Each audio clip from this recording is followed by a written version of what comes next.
Literally all it's done lately is friggin' rain, man. Complete washout. Now is it bright in here or is it just me? Check how bright it is in here. Fucking unbelievable, man. Before I had two 5-foot fluorescent fittings and I had one over the bench as well, but lately one of my friends was doing a bit of a shop fit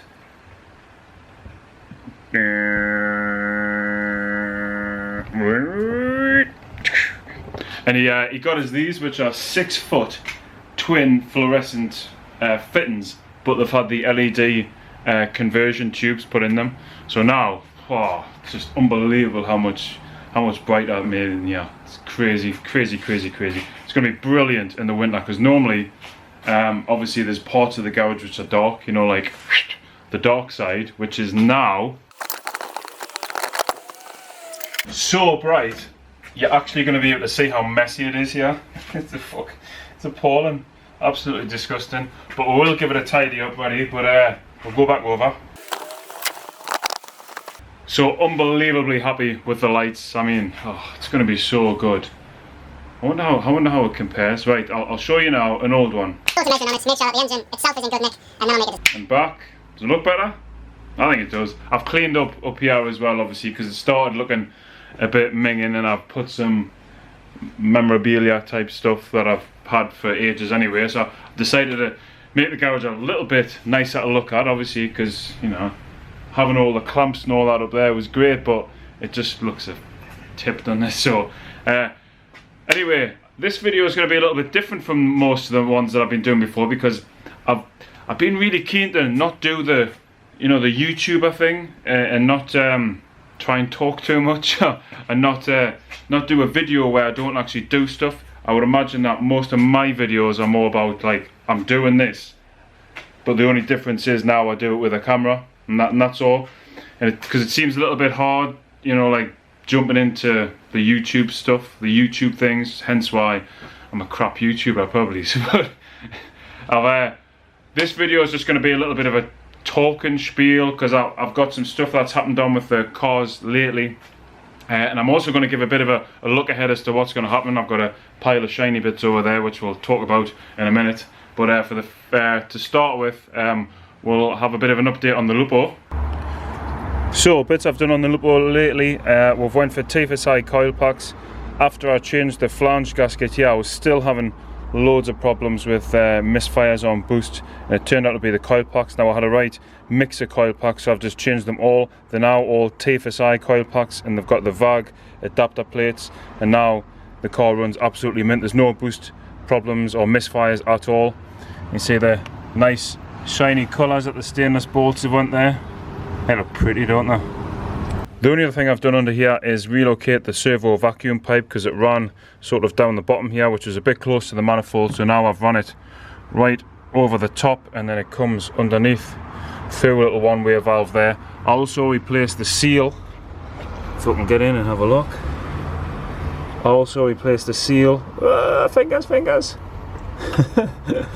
for the little connection into the servo. Now if your brakes are a little bit off or spongy, anything like that, then I'd highly recommend that 8-pound seal makes a huge difference. Mine had perished quite a bit, and now the brakes are absolutely cock on. So the Lupo is running mint. But sadly I can't say the same about the S3. I'm having big problems with that at the minute. It's really pulling on my heartstrings, and I'm actually even considering getting rid of it. I'll tell you why now. So I've got the S3 in bits at the minute now, because this, as you can see there, is where the wastegate pipe used to be, but that's sheared completely off. That pretty much just happened at the track day that we took it to, so that's junk. Another problem is that the brake servo, we did have the split hose at the track day, and that's just that fix there. Now I'm having quite a few problems with this servo. We've changed the seal at the back just like I did on the Lupo, and also this is just basically an adapter that we've put together to sort of get it back from the track, but also we've been using that to test the servo, because it looks like the servo is knackered. It doesn't hold vacuum at all. when you fill this full of vacuum, or more so when you take vacuum completely out of it, I'm getting loads of leak, especially from inside the driver's footwell. So it looks like the seals on the servo are absolutely shot, and that basically ties in with the fact that the brakes have started going really horrible. Now, me being me, because I'm really critical, I thought, well, I've just rebuilt the brakes and all that, so it must be me, but it's not. The brakes are absolutely mint, the hydraulic side anyway, but the servo, it doesn't hold vacuum, and the brakes are just really, really odd. Quite similar actually to when I had problems on the servo with the Lupo and other problems that I've had in the past. So it looks like the servo's knackered on the S3, and the worst bit about it is that to replace the servo on the S3, it's a full engine out job, completely full engine out job, and that's on top of the fact that the downpipe's knackered, so that needs repaired, and probably there's another 3 or 4 little jobs that I could do with having a look at. I could probably look at looking at the clutch when the engine's out as well, and I'm a bit concerned that even though it works mint, that might be another £500 pressure plate. So I really am toying with what to do with the S3 at the minute. It might be the end of the road. So yeah, the S3 it's a really heart-wrenching thing, because it's a want car. That it's not a need car. It is sort of my daily driver. I use it all the time, but I don't need to drive it. I have other cars. My wife has a car, I have a work van, all the rest of it, so I don't need to have this on the road. There's no pressure. It's definitely a want thing, it's an urge thing, and I've had it 9 years now, and I think I've got my eyes on another project, and I just haven't got the space. So without a doubt, I'm considering just getting rid of it. Now, in its current state, let's face it, I'm not going to be able to get rid of it really easily. I'd either have to fix it, or I'd have to break it, and I just don't know what to do about that, because it's got some really nice, good, shiny, expensive bits on it. I mean, the turbo, which is here, it's a Garrett GT3076R. It's a genuine one as well. It's mint condition, absolutely no play in it, and that's 8 years of hard abuse, 450 odd brakes. So that will be sticking around, because I don't know, I'll probably not get rid of that. There's no need, is there? But the rest of it, I don't know. I really don't know. Lots of thinking to do, but we'll get back to on that one. So as you can see, the only thing I've done with this balm lump since the last video is I've stripped off all the ancillaries, the oil filter housing, you know, the thermostat housing, all the rest of it. I've pulled all that off, so now it's just a bare long block which I can pull the bits. We'll whip the head off, and we'll have a look inside, all the rest of it. But pretty much the only thing that I want off this engine, the only component, is the block. It's as simple as that. I don't particularly need the head. I've got a good head over there. Don't need the sump, which you'll see in a minute. Don't need the crank, the rods, the pistons, all the rest of it. I just want this block to be mint, and that's what we're going to be measuring in the up and coming videos. Not in this one, because I just simply haven't got time. This is just a really quick video. I thought I'd just dive into the garage and get some of it out there, because it's been 2 weeks since I've made a video, which is appalling. I am literally a crap YouTuber. So I thought I'd just show you this collection of parts that I've got, because I've nigh on completed pretty much what I need to do the engine build that I've been talking about. The one that I've been humming and hawing about, should I do it, should I not? I'm going to do it. Sod it, I'm going to do it. So it's going to consist of the engine block from the balm lump, as long as that checks out alright. If it doesn't, I'm going to have to probably source another block. I know Spencer's got a block. I've also got a block in the S3 if I think about breaking that. I'm not completely sure yet, but I'll get a block. Let's face it, a block's small beans. But years ago I bought this. This is an 06 AF 92.8mm TFSI crankshaft. It's still got the TFSI ring gear, but I've got an 18T ring gear to go on for the oil pump drive. The crank measures out nigh on factory perfect, literally perfect. I've had it all mic'd up and everything, and we'll go through that in another video. This is just me talking crap, you know, but the crank mics out absolutely perfect. So that's a perfect crank to go for, and there's no run out, so it's not bent or anything like that. So when I bought the crankshaft, I also bought these, which are Integrated Engineering 83mm stroker pistons. The They're made by GE, to be fair, they're all stamped and all the rest of it. They come with GE's ring set, tool steel wrist pins, which are much stronger, 20mm version, so they're good. One of the missing pieces in the whole puzzle has been rods. Now, I was even considering, because I didn't really want to spend much money, and I've hardly spent any money here. I really haven't. There's nowhere near as what people spend on stroker engines, not at all. The missing link was going to be rods.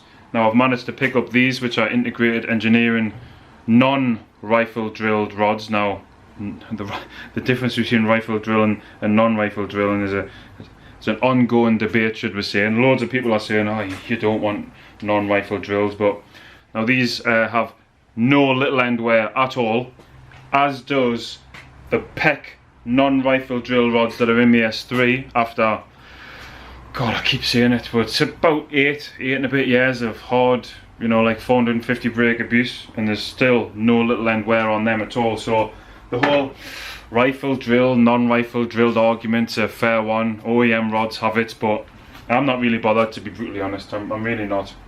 These were an absolute steal. I did a good deal with my friend Kai for these, so really happy with them. I got these, he got some other bits off me, so worked out all good in the end. I also got this off him as well. I think this is an INA sump. I'm not completely sure, but it's a, let's call it an INA baffled sump.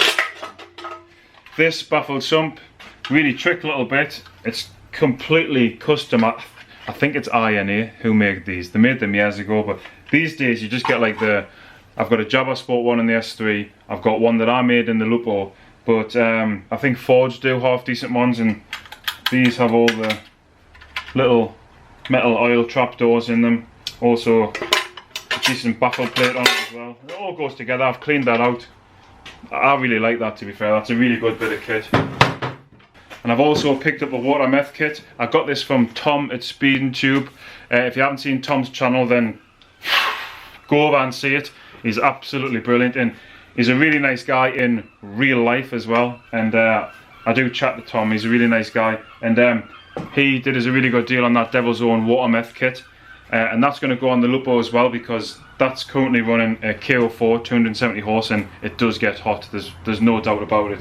So that's going to be a really good little upgrade on that. I'm really looking forward to that, because I've never played with water meth before, so that's a good one. And the shining light on all of this is this Ignitron ECU supplied by Bill at Badger 5. I have to say, the support that Bill gives on this is fantastic. He'll send you bass maps, he'll help you with the tuning, all the rest of it. He's already sent me loads of emails, and it's just about getting started on this. I've not even plugged this in yet. I bought this off him months and months ago. I stock stuff for like a long time before I start using it. It's crazy. I can't help it. I just like have an idea and I just go for it, and even if it sits on the shelf, I know for a fact it will get used. And this is another one that I'm going to really look forward to going into, because I've wanted to get into standalone management just to get a bit more involved. You know, it's all right bolting up stuff, but knowing how it all connects. And I do a lot of sort of system programming in my day job, so I'm really looking forward to having a go at this one, you know, in my hobby as well. So really looking forward to that. Now that little lot there with the BARM engine, and I've got an AMK head over there with full Supertech drivetrain. It is a rabbit warren, honest. For example, if I bolted that together, I'd have a 2-litre stroker motor, standalone, fully forged, all the rest of it. It'd be mint, wouldn't it? It'd be absolutely mint. And the best part is that because I haven't like just went out and bought all this, just adjusting the camera, because I haven't went out and just bought all this, you know, like off the bat, I just collect it and collect it and collect it for months. God, I mean, I think all of this, I mean, apart from the ECU, which was an expensive bit of kit, apart from all that, I mean, God, it doesn't even stand as, probably stands as nowhere near £1,000, to be fair, which is crazy good value, if you ask me anyway. Let us know what you think, I don't know. So the full plan is to get all of this lot, shove it in that BARM engine and put that in the Lupo. Probably over the winter, we'll see. Really busy at the minute, so I'm not going to get a chance to do that now, but without a doubt the next video I will strip that engine, I will video it, and then it'll be sent off to the machine shop as long as it tests out alright. And hopefully we'll get this ball rolling on this engine build, because I've been saying I was going to do it for ages and I haven't. On top of that, there's the Heartache the S3, we'll see about that, and there's other projects that I've got planned as well, so hopefully we'll get some going with that. We've got Chris's Cozzy video to come. I want to get out with him, because that's, I think he's got about 800 miles on it now, so it'd be really good to get some rolling shots of that, to get some Cosworth content out there, because there's some Cosworth memorabilia up on the bench. But right, thanks very much for watching, guys. This is more just a bit of a bridging video, so to speak, because I haven't actually done anything ever. I've just stood here and talked crap for a few minutes, but we've definitely got this engine build coming on the way. With that, there's going to be the ECU as well, and the water meth and all the rest of it, and that'll be going into the Lupo. The Lupo is going nowhere. That's my funky little track car, and it's just a whole load of fun. So yeah, we're going to have some fun in that in the next year. And if you like the look of that, then, you know, by all means hit subscribe, give her a like. I really, really would appreciate it. Maybe just leave us a comment or so. That's it. Go on. If you've got this far, leave us a comment. Anything you want. Like the engine, cool garage, you're a dick, whatever, anything you want, leave us a comment. Thanks very much for watching, see you the next time.